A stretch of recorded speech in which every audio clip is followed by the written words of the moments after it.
네. 오늘은 제가 신문 광고를 하나 보여드리면서 설교를 시작하려고 합니다. 최근의 광고는 아니고요. 약 한 4년 전에 모 일간지 신문에 신문 전체 하단 전체에 실렸던 한국 교회를 향한 호소문이기도 하고 광고문이기도 합니다. 이 광고는 통합적 목회자를 양성해 내는 광나루 장신대학교에서 아주 존경받는 노 교수님께서 이렇게 사비를 들여서 신문에 광고문을 실었던 것이죠. 광고문이긴 하지만 내용을 보니 호소문에 가까운 내용이었습니다. 이분이 당신이 그 신학대학원에서 많은 제자들을 배출하고 수많은 목회자들이 배출이 됐는데 그 당신의 제자 가운데 한 제자가 한국 교회를 너무 혼란하게 하고 있다. 해서는 안 될 일을 하면서 한국 교회를 굉장히 혼란하게 하고 있다. 그러면서 그 제자의 실명 이름을 여기 거론하면서 한국의 주요 교단들에게 호소문을 호소하기를 이 못된 제자를 목사직을 박탈시켜 주시고 한국 교계에서 영원히 퇴출시켜 주십시오 하는 그런 호소문이었어요. 그러면서 이 호소문 글자가 여러분들이 잘 안 보이시겠지만 저는 꼼꼼히 전체를 다 읽어봤죠. 읽어보니 첫 서두에 이 어른이 이렇게 전제를 하더라고요. 당신의 이름을 밝히면서 나 뭐 교수는 실패한 신학자입니다 라고 얘기해요. 여러분 신학교에서 제자들을 배출하는 교수님들은 명예를 굉장히 중시하는 분들입니다. 그런데 그 노 교수님께서 자기를 가리켜서 실패한 신학자라고 규정을 한다는 거죠. 왜냐하면 당신이 배출한 제자들 가운데 이렇게 못된 제자가 있기 때문에 자기는 실패한 신학자다 이거예요. 그러면서 영구히 퇴출시켜 달라는 거죠. 그 못된 제자라고 하는 사람을 여기서 제가 실명을 거론할 수가 없어요. 왜 이게 인터넷 유튜브로 전 세계 설교가 다 나가기 때문에. 그 못된 제자라고 하는 그 사람이 수많은 선교단체, 수많은 목회자들을 이단의 굴레를 씌우고 마녀 사냥식으로 언론 플레이를 하고 순진한 한국교회 목사님들은 그 양반이 그렇게 떠벌리면 다 그런 줄 알고 현혹되고 이것이 바로 한국 교계를 혼란하게 하는 행위다. 이 호소문을 신문에 실기 전에 몇 차례 불러서 제자를 훈계를 했대요. 자네 그러면 안 되지 않는가? 그런 행동을 멈추게 했지만 스승님의 훈계를 받아들이지 않았던 거지요. 그러니까 이 제자를 어떻게 할까? 다른 방법이 없다.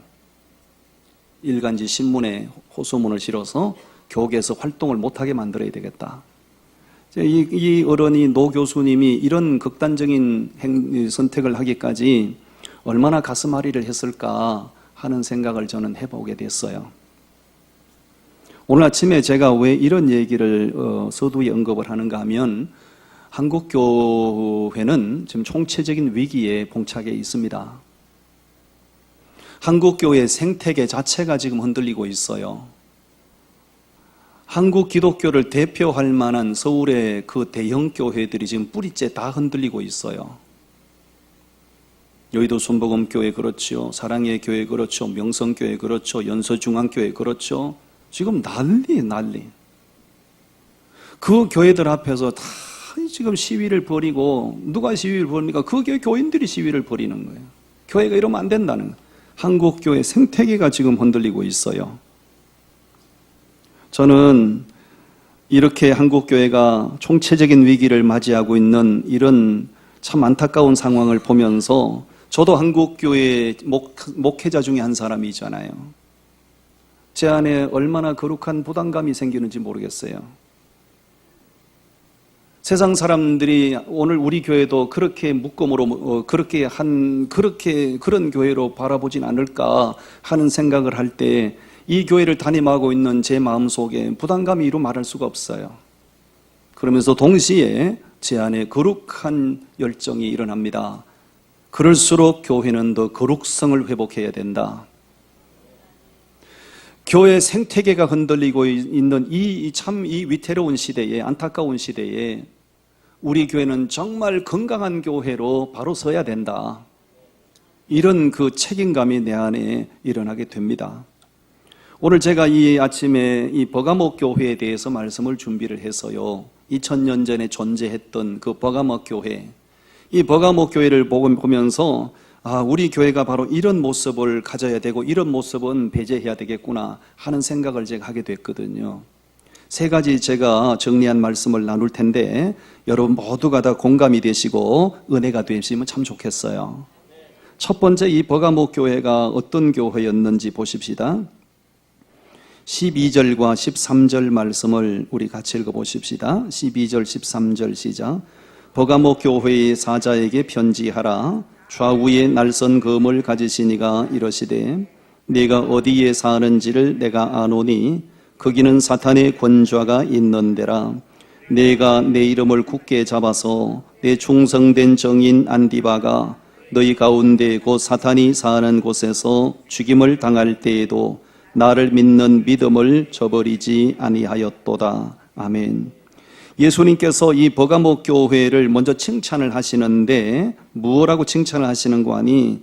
순교의 아픔을 당하면서도 너희가 믿음을 저버리지 않았구나, 이런 칭찬을 하고 계세요. 13절 말씀을 다시 주목하십시오. 네가 어디에 사는지를 내가 아노니 거기는 뭐가 있다고요? 사탄의 권좌가 있는 데라. 버가목 교회가 위치하고 있는 그곳이 바로 사탄의 권좌가 있는 데라. 사탄이 활동하는 센터, 거기에 버가목 교회가 위치하고 있었다는 거지요. 여러분, 사탄의 권좌가 있는 곳에 교회가 존재했다. 그 교회가 얼마나 시달렸을까요? 사탄이 하는 일은 교회를 흔드는 일을 하는 것인데 사탄의 권좌가 있는 그곳에 이 버가목 교회가 있다 보니 얼마나 사탄의 공격이 심했을까요? 너무너무 사탄이 그 교회를 흔들고 공격하다 나머지 어떤 안타까운 일이 벌어졌습니까? 그 교회에 충성된 정인이었던 안디바가 사탄의 공격으로 순교를 당하게 됐죠. 참 가슴 아픈 일이 벌어진 겁니다. 그럼에도 불구하고 참 주님의 마음을 감동시켰던 것은 그렇게 사탄의 공격을 받고 충성된 정인 안디바가 순교를 당하는 그런 모습 속에서도 버가목 교회 성도들은 믿음이 흔들리지 않고 믿음을 다 지켰다는 것이에요. 아멘. 여기서 아멘 안 하면 언제 아멘 하시려고? 대단한 믿음입니다, 여러분. 여러분, 웬만한 교회 같으면요, 그 정도 공격을 받고요, 그 정도 가슴 아픈 일이 벌어지면요, 성도들이 뿔뿔이 다 흩어집니다. 교회는 송두리째 흔들릴 수가 있어요. 그러나 버가목 교회는 그렇게 집요한 사탄의 공격을 받고 그렇게 충성된 정인 안디바가 무참하게 죽임을 당하는 그런 가슴 아픈 일을 겪으면서도 어느 한 사람도 믿음이 흔들리지 않았고 믿음을 잘 지켰다는 것이에요. 그야말로 순교적인 신앙으로 무장된 교회다라고 말할 수 있겠죠. 이보다 더 좋은 교회는 없습니다. 평안한 시대에 핍박이 없어도 믿음 제대로 못 지키는 사람들이 많잖아요. 공격이 없어도 핍박이 없어도 자기 믿음 제대로 못 지킨 사람들이 많잖아요. 그런데 버가목 교회는 그렇게 공격을 받으면서도 그렇게 가슴 아픈 일을 겪으면서도 끝까지 믿음을 지켰다는 것이죠. 주님이 보시기에는, 주님의 눈에는 이런 교회, 이런 성도들이 가장 귀하게 보여요. 아멘입니다, 여러분. 여러분, 우리는요 다 아담의 후손으로 태어난 사람들이기 때문에 어쩔 수 없이 우린 다 죄인들이고 그 죄 때문에 우리는 영원한 지옥에 갈 수밖에 없는 처지에 있던 사람들이죠. 그런 우리가 예수를 믿음으로 죄사함 받고 구원받게 된 것, 이게 하나님의 은혜입니다. 여러분, 복 중에 복이 무엇이라고 생각하세요? 무엇을 복 중에 복이라고 생각하십니까? 어떤 사람들은, 물론 복은 상대적이죠. 어떤 가난한 사람들은 돈 많으면 복이라고 얘기하겠고 배우지 못한 사람은 많이 배운 것을 복이라고 하겠죠. 그러나 성경적인 관점에서 볼 때 복 중의 복은요, 죄인으로 태어난 내가, 망하게 되었던 내가 예수 믿고 구원받은 것이 복 중의 복이에요. 아멘. 그러므로 나도 복받은 사람들이고 여러분도 복받은 사람들이에요. 하나님의 은총으로 우리가 복을 받았는데, 예수 믿고 구원받는 그 복을 받았는데, 문제는요, 그 이후에 우리의 책임이 있어요. 그게 뭐냐면 자기 믿음을 자기가 지키는 겁니다. 아멘입니까? 하나님이 당신의 아들을 통하여, 십자가를 통하여 우리 죄인된 우리에게 구원의 은총을 베풀어 주셨는데, 내가 그 구원받은 믿음을 지켜내지 못하면 구원의 은혜가, 십자가의 의미가 없어지잖아요. 끝까지 믿음을 잘 지켜내시기를 바라요. 사탄 마귀는, 버가모 교회를 흔들었던 사탄 마귀는 오늘도 여전히 동일한 방법으로 교회들을 흔들고 있고요, 우리 예수 믿고 구원받은 성도님들의 신앙을 뿌리째 흔들고 있습니다. 정신 단디 차리고 믿음의 중심을 바로잡고 구원받은 그 믿음을 끝까지 지켜내셔야 됩니다. 아멘. 버가모 교회 성도들의 믿음이 그랬던 겁니다. 여러분, 여기서 한번 생각해 보십시오. 그렇게 참혹한 핍박을 받으면서도 믿음을 지켜낼 수 있었던 것, 믿음을 지켜낸 이유가 뭘까요? 그것은 바로 천국의 확신 때문이었을 겁니다. 그들이 영원한 천국에 대한 확신이 없고, 그 천국에 대한 그 확신이 없고 구원의 확신이 없었더라면, 그 흔들릴 때, 공격을 받을 때, 순교의 아픔을 당할 때 어떻게 믿음을 지켜낼 수 있었을까요? 천국의 확신입니다. 아멘. 오늘 저와 여러분들도 사탄이 끊임없이 우리를 공격하고 믿음이 뿌리째 흔들리게 하는 이런 공격이 끊임이 없는데, 천국에 대한 확신, 구원받은 기쁨으로 우리의 믿음을 지켜내시기를 주님의 이름으로 축원합니다. 여러분들이 가끔 뉴스를 통해서 보신 장면들이 있을 거예요. 이슬람교를 믿는 사람을 무슬림이라고 그러잖아요. 무슬림들은 지하드 성전을 선포하고 지하드에 참전하는 것을 영광으로 생각하지요. 그래서 자기 몸에 폭탄을 두르고, 자기 몸을 던져서 폭탄 테러를 하지 않습니까? 우리가 생각할 때 참 무참해요. 이게 이런 일이 있을 수 있는가 싶기도 해요. 놀라운 사실은 전 세계 58개국 무슬림 국가에 몸에 폭탄을 두르고 지하드의 성전에 참전하기 위해서 대기표를 신청해놓고 대기표를 받고 줄을 서 있는 사람이 1,500명이 넘는다고요. 여러분, 무슨 얘기를 해야 놀랍니까?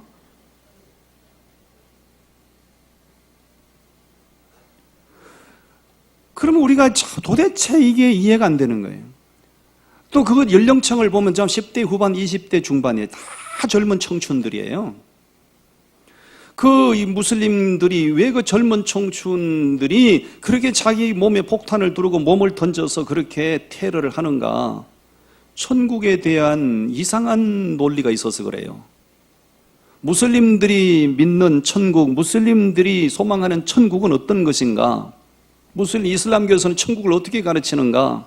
당신들이 그렇게 폭탄 테러를 하면 천국으로 돌아서 가는 게 아니라 천국으로 직통을 한다. 그리고 직통을 하고, 당신들이 그렇게 폭탄 테러를 하고 천국에 직통을 하면 올 나체 70명의 처녀들이, 옷을 하나도 걸치지 않는 올 나체 70명의 처녀들이 당신들을 맞이하기 위해서 줄을 서 있다. 그리고 올 나체 70명의 처녀들이 365일 24시간 당신들에게 그렇게 연애를 베푼다. 그게 무슬림들이 소망하는 천국이죠. 어떻게 가보실랍니까? 뭐냐고요? 무슬림들이 생각하는, 그들이 소망하는 천국은 단란 주점 수준보다 못한 거예요. 퇴폐 용업소 수준이잖아요. 그런 천국을 위해서도 자기 몸에 폭탄을 두르고 자기 몸을 불사른다고요. 그 천국에 직통하기 위해서.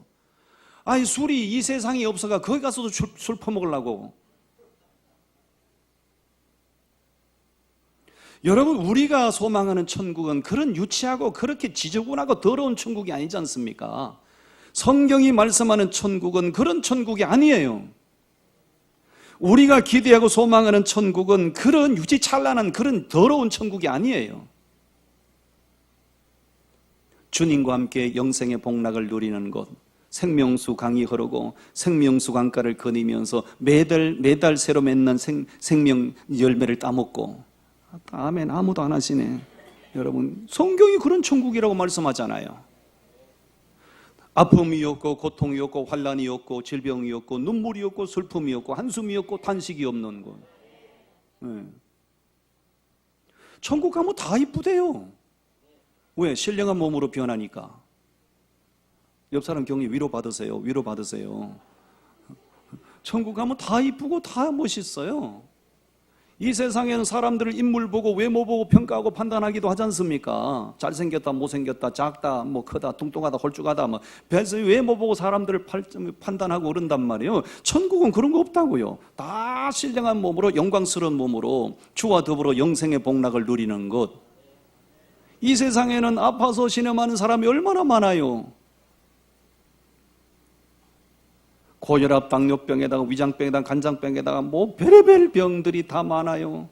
천국 가면 뭐 아픔이 없대요. 신령한 몸으로 영광스러운 몸으로 주와 더불어 영생의 복락을 누리는 것. 최소한도 천국은 그 정도가 돼야 되는 거 아닙니까? 무슬림들이 소망하고 그런 무슬림들이 기대하는 천국은 정말 가서는 안 될 곳이죠. 여러분, 이 버가모 교회 성도들이 그렇게 혹독한 핍박을 받으면서도 흔들리지 않고 믿음을 지킬 수 있었던 것은 다름이 아니죠. 바로 그 천국에 대한 확신 때문입니다. 여러분, 오늘 우리도 믿음의 눈을 열고 천국을 소망하시고요. 정말 그 천국에 대한 확신 가지시고요. 흔들리지 마시기를 바라요. 누가 어떤 말로 유혹하더라도 현혹되지 마시고 내 믿음 내가 지켜야 됩니다. 언제까지? 끝날까지 믿음 지키셔야 됩니다. 옆 사람 격려합시다. 믿음 잘 지키세요. 믿음 잘 지켜야 됩니다. 믿음 잘 지켜야 돼요. 왜? 천국은 믿음으로 가는 것이니까요. 아멘. 자, 버가모 교회가 어떤 교회인가? 믿음을 저버리지 않는 교회였다는 것이죠. 두 번째 버가모 교회가 어떤 교회였는가? 14절과 15절 말씀을 우리 보십시다. 다 같이 읽겠습니다. 14절. 그러나 네게 두 가지 책망할 것이 있나니 그기 네게 발람의 교훈을 지키는 자들이 있도다. 발람이 발락을 가르쳐 이스라엘 자손 앞에 걸림돌을 놓아 우상의 제물을 먹게 하였고 또 행음하게 하였느니라. 이와 같이 네게도 니골라당의 교훈을 지키는 자들이 있도다. 아멘. 그 버가모 교회에 주님이 두 가지 버려야 될 것이 있다고 말씀하시는데 책망을 하셨는데 하나는 뭐냐면 발람의 교훈을 지키는 자들이 있는데 돌아서라. 두 번째 니골라당의 교훈을 따르는 자가 있는데 돌아서라. 주님께서 경고를 하고 계시죠. 발람의 교훈을 따른다, 니골라당의 교훈을 따른다는 말씀은 뭐지요? 발람의 교훈을 따른다는 얘기는 성적으로 죄를 짓고 그 다음에 우상의 제물을 먹음으로 망한 자들. 왜 구약시대에 이스라엘 백성들이 가나안 땅을 향해서 갈 때에 발람이 그런 죄를 짓게 만들고 이스라엘 백성들이 광야에서 망하게 만들었거든요. 이 버가모 교회에 그런 모습들이 있었다는 것이죠. 두 번째는 니골라당의 교훈을 따르는 자가, 니골라가 누굽니까 여러분? 사도행전 6장에 보면 초대교회가 왕성하게 부흥했을 때 7명의 일꾼을 세우지요. 서대반을 비롯해서 7명의 집사를 세웠는데 그 중에 한 사람이 니골라예요. 니골라는 굉장히 성령이 충만한 사람이었어요. 근데 나중에 이 사람이 잘못됐죠. 자기를 자꾸 높이고 자기를 따르게 만들고 교회에서 당을 짓고 교회를 굉장히 혼란스럽게 만들었죠. 그 니골라를 추종하는 사람들이 있었다는 거죠. 버가모 교회에. 그러므로 발람의 교훈을 따르는 사람 회개하라. 다시 말하면 성적으로 범죄하는 사람들, 우상 숭배하는 사람들 회개하라 그 얘기예요. 니골라당의 교훈을 따르는 사람들 돌아서라니 이단에 미혹당하지 말라 그 얘기입니다. 오늘날도 교회는 예외가 아닙니다. 오늘날 현대교회 안에 발람의 교훈을 따라가는 사람들이 있을 수 있죠. 다시 말하면 성적으로 범죄하는 사람들 있을 수 있죠. 그러나 돌아서야 되죠. 끊고 돌아서야 되지요. 아멘. 왜냐하면 끊어야 될 걸 끊지 못하고 돌아서야 될 사람이 돌아서지 못하고 그 계속 하나님이 싫어하라 하는 것을 계속해서 연장하고 가면 그것 때문에 자기가 망하는 것이고, 자기만 망하는 것이 아니라 나 때문에 교회 공동체 전체가 불행하게 될 수 있다는 거죠. 끊을 것을 끊으시고 돌이킬 자가 돌아서야 됩니다. 그리고 니골라당의 교훈을 조심하십시오. 오늘 여러분들에게 교묘하게 접근하여 그럴듯한 그런 사상을 전하고 교훈을 전하고 잘못된 교리를 가르쳐 그들을 자신들을 추종하게 만드는 이 니골라당들이 오늘 교회 안에도 있을 수 있지요. 오늘 아침에도 제가 일찍 일어나서 C채널을 보는데, C채널이 기독교 채널이잖아요. 그 신천지의 아들, 딸들이 미혹돼서 8개월 동안, 수년 동안 멀쩡한 아들, 딸들이 신천지에 빠져들어서 완전히 자녀들을 다 버린 거예요. 그 아버지, 어머니들이 통곡하면서 내 아들 돌려달라, 내 딸을 돌려달라고 탄식하면서 통곡하는 모습을 보고 가슴이 참 아프더라고요. 어쩌다가 이단에 미혹됐냐? 어쩌다가 이단에 미혹됐냐? 어쩌다가 공부를 못했냐? 부모가 뒷바라지를 못해줬냐? 한순간 방심하다가 그렇게 이단에 미혹된 것, 부모 가슴에 대못을 박는 거야. 여러분, 이단에 미혹되는 일은 없어야 됩니다. 옆 사람 격려합시다. 정신 단디 차리소. 정신 단디 차려야 돼요. 여기도 야고보 지파, 여기 마산 신세계 백화점 앞에가 그 신천지 본거지 아닙니까? 거기 모이는 사람들이 지금 1,500명이라고요. 1,500명. 다 이 지역의 기성교회를 다니던 교인들이에요.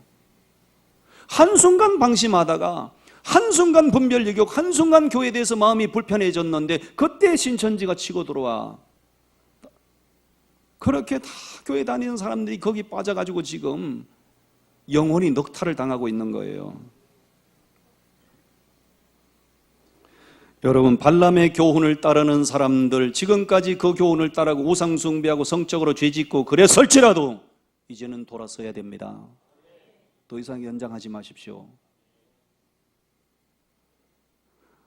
한순간 여러분들이 영적으로 어두워져 한순간 목회자에 대하여, 교회에 대하여 불만하는 마음을 품고 있을 때 사탄은 그때 여러분에게 이단이 접근하여 이상한 사실을 전파하고 여러분들을 그쪽으로 유혹하는 이런 안타까운 상황들이, 여러분들이 그렇게 이용을 당하지 않기를 바라요.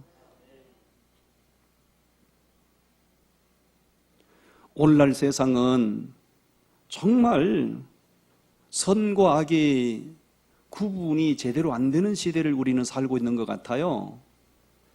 옛날에는 선과 악의 구분이 정확했어요. 뭐가 죄인지 뭐가 죄가 아닌지 옛날에는 분별이 가능했어요. 지금은 분별이 제대로 안 되는 시대입니다. 예를 들어볼까요? 동성애? 옛날에는 그것이 다 죄라는 의식을 가지고 있었어요. 지금은 어떻습니까? 지금은 동성애 하면 그럴 수도 있지 뭐. 하나의 트렌드고 하나의 문화인데 뭐. 그렇죠? 지금 현재 여성가족부 장관도 동성애 허용한다고 그러잖아요. 자기 지지한다고 그러잖아요.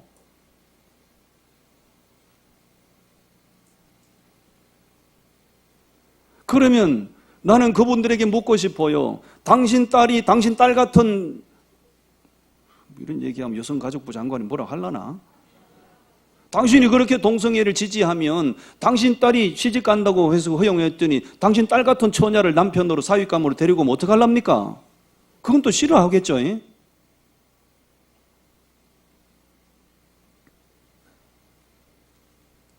제가 오래전에 폼페이를 가봤어요. 폼페이, 이탈리아 폼페이. 이 폼페이가 서기 79년도에 베스비우스 화산이 폭발해가지고 폼페이시가 전체가 다 폐허가 됐잖아요. 서기 79년이면 거의 2000년 전이잖아요. 그 당시에 이 폼페이 거주 인구가 25만 명이었는데요. 이 베스비우스 화산이 18시간 이게 용암을 분출해가지고 18시간 용암을 분출해가지고 폼페이 도시 전체를 다 이렇게 덮어서 다 떼죽음을 당했는데요. 2000년이 지난 지금도 가면 폼페이 도시 지금 계속 발굴 작업하고 있거든요. 얼마나 참상이 엄청났는지 상상이 되시죠? 2000년이 지난 지금도 발굴하고 있다고요. 가보고 제가 깜짝 놀라고 정말 충격받은 것이 이 멀쩡한 도시가 정말 천혜의 관광 도시였던 이 폼페이가 왜 이렇게 끔찍한 재앙으로 망했는가? 현장을 가보니까 그럴 수밖에 없다는 이유를 눈으로 다 보는 거예요. 너무너무 성적으로 타락했던 도시. 그것이 눈으로 지금 다 볼 수 있다고 지금 가보면. 하나님께서 노아 시대를 왜 홍수로 심판해 버렸습니까? 소돔과 고모라 성을 왜 유황불로 심판해 버렸습니까? 성적으로 다 타락해서 다 쓸어버린 거예요. 폼페이도 마찬가지죠. 성적으로 너무 타락하면요, 하나님이 징계의 채찍을 드십니다. 절대로 우리는요, 발람의 교훈을 더 이상 연장시키고 가서도 안 되고요, 니골라당의 교훈을 따라가는 추종하는 사람들도 안 되고요. 우리는 우리가 가야 할 길이 있습니다. 우리가 누굽니까? 내가 성도입니다. 우리가 성도입니다. 할렐루야. 옆 사람 격려합니다. 당신이 성도입니다. 성도가 뭡니까? 성도, 거룩할 성자의 물이 돛자입니다. 죄인이었던 우리를 하나님이 택하여 부르셔서 거룩한 물이, 거룩한 집단이 머물게 하셨어요. 우리가 성도입니다. 말만 성도면 뭐합니까? 성도는 성도다운 삶이 있어야 되는 겁니다. 성도의 삶은 거룩성입니다. 성도의 삶은 참신해야 되는 겁니다. 세상 사람들이 교회 공동체를 바라볼 때 전 진짜 성도들의 모임이다. 세상 사람들이 박수를 보낼 수 있어야 된다고요. 우리가 정결하고 우리가 거룩하고 우리가 참신하고 세상 사람들과는 뭔가 구별이 돼야 되는 거예요. 아멘. 이 버가모 교회를 책망하신 두 가지를 가지고 책망하신 이 말씀을 보면서 이 시대의 교회를 책망하시는 말씀으로 들어야 되고요, 오늘 내게 주시는 책망의 말씀으로 들으시고 우리 더 거룩해지십시다. 우리 산상교회 더 거룩한 공동체가 되십시다. 할렐루야. 아멘. 마지막 세 번째는요, 16절과 17절 말씀인데 우리 같이 읽으십시다. 16절 시작. 그러므로 회개하라. 그리하지 아니하면 내가 네게 속히 가서 내 입의 검으로 그들과 싸우리라. 귀 있는 자는 성령이 교회들에게 하시는 말씀을 들을지어다. 이기는 그에게는 내가 감추었던 만나를 주고 또 흰 돌을 줄 터인데 그 돌 위에 새 이름을 기록한 것이 있나니 받는 자밖에는 그 이름을 알 사람이 없느니라. 아멘. 회개, 너희가 그렇게 발람의 교훈을 따라가고 니골라당의 교훈을 따라가지만 회개하고 돌이키면 내가 흰 돌을 주겠다, 이렇게 약속을 하셨어요. 어떤 죄를 지어도요, 어떤 잘못을 해도요, 하나님은 깨닫고 회개하고 돌이키는 자에게 대해서는 한없이 인자와 긍휼을 베푸시는 하나님이신 줄로 믿습니다. 감추었던 회개하고 돌이키면 감추었던 만나를 먹게 해주고 흰 돌을 주겠다고 말씀하세요. 흰 돌, 백석, 흰 돌을 주겠다고. 흰 돌 주는 게 뭐야? 주려면 그냥 금덩어리 하나 주시든지 해야 되지, 흰 돌을 왜 주신대냐? 그런 생각이 드시죠? 고대는 고대에도 올림픽이 있었잖아요. 고대 운동 경기에서 이렇게 우승을 하면 황제 앞에 가서 무릎을 꿇고 황제가 그러면 우승자에게는 월계관을 씌워주기도 하고 그 다음에 흰 돌을 그렇게 주기도 했죠. 그것은 운동선수에게 있어서는 최고의 영광이죠. 내가 황제로부터 흰 돌을 받았다. 너는 이긴 자다. 너는 승리자다. 그런 얘기죠. 최고의 영광인 것이죠. 오늘 저와 여러분도 끝까지 믿음을 지키고, 할렐루야, 끝까지 믿음을 지키고 주님 앞에 갔을 때 주님으로부터 흰 돌을 받는 그런 영광스러운 성도들이 되기를 축원합니다. 올림픽이나 아시안게임이나 이렇게 이제 출전을 앞두고 있으면 꼭 그 뉴스를 보면 대통령이 선수촌을 방문해요.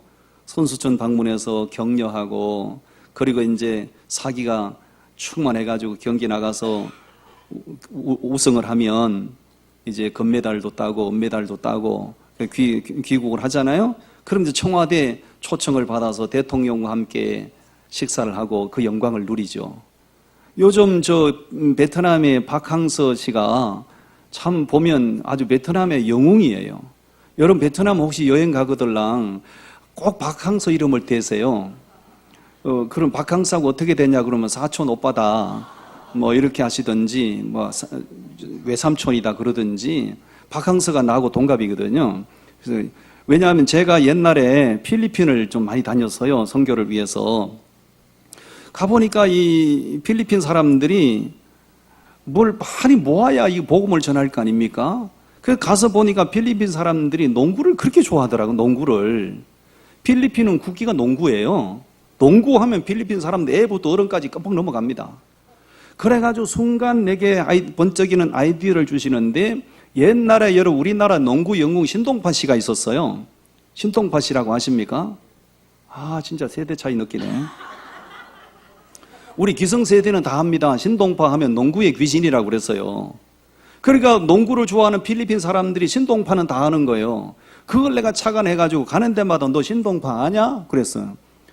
그리고 눈이 이만해지는 거야. 신동파하고 나하고 어떤 관계냐? 그래서 내 사촌 형이다.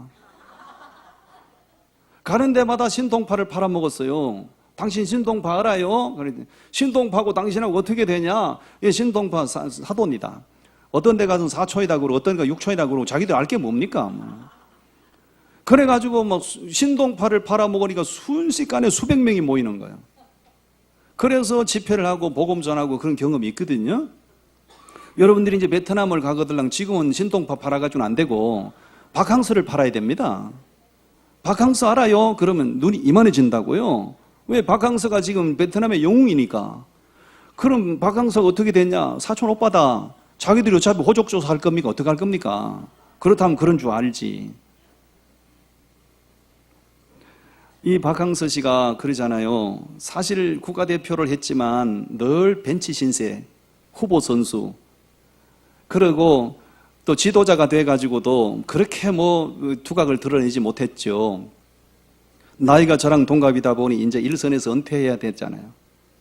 자기 부인이 최상화 권사가 믿음이 참 좋습니다. 박항서 감독의 부인이 최상화 권사인데 믿음이 정말 기도의 사람이에요. 부인 권사님이 자기 남편에게 자꾸 사기를 준 거예요. 당신 아직도 할 수 있다고, 당신은 얼마든지 가능하다고, 도전하라고. 그래서 베트남 국가대표 감독을 맡은 거예요. 맡아가지고요, 하나님께서 박항서 시대를 열어주신 거야. 할렐루야. 그러니까 베트남 수상이 불러가지고요, 최고 영광스러운 훈장을 주더라고요. 훈장을. 사진 보셨죠?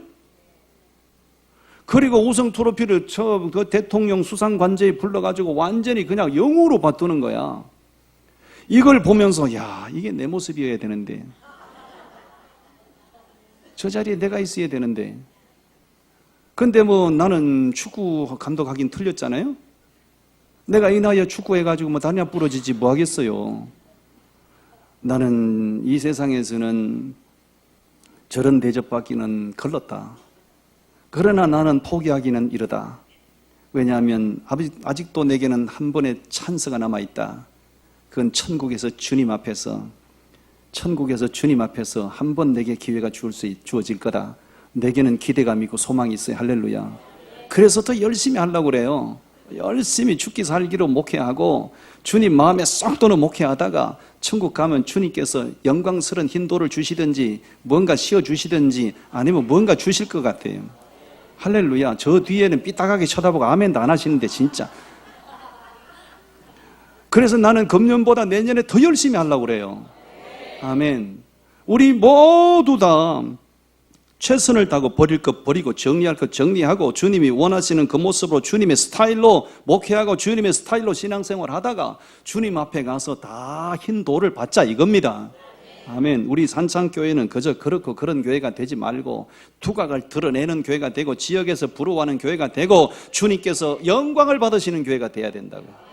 아멘. 옆 사람 마지막으로 축원합시다. 당신도 면류관을 받게 되기를 바랍니다. 아멘, 아멘. 기도하겠습니다. 하나님 아버지 감사합니다.